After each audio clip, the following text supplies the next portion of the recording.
Welcome to the Learning Pines YouTube. We hope this video helps. You start by verifying panel voltage and array configuration because mismatched voltages damage inverters.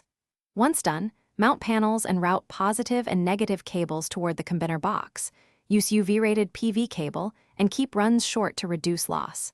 Make sure to install inline DC fuse on the positive lead sized to the panel string ISC. You then prepare MC4 connectors. Strip 1/4 inch, crimp the ferrules tightly, and test fits before proceeding to the combiner.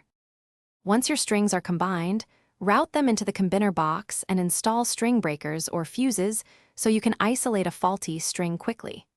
Make sure to include a DC surge protector and a proper ground bar bonded to the mounting structure.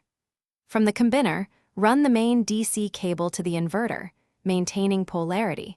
Double-check tightness and torque on all terminals. You then connect inverter AC output to the household distribution via a dedicated breaker and an AC isolator as required.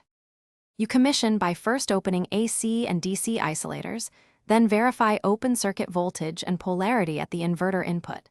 This prevents damaging startup. Once safe, close the DC isolator and start the inverter following the manufacturer sequence. Watch for steady DC input voltage and acceptable PV current.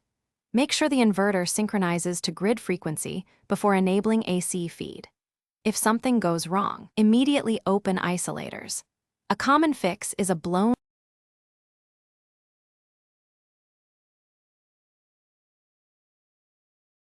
Thanks for watching. Consider subscribing if we helped you.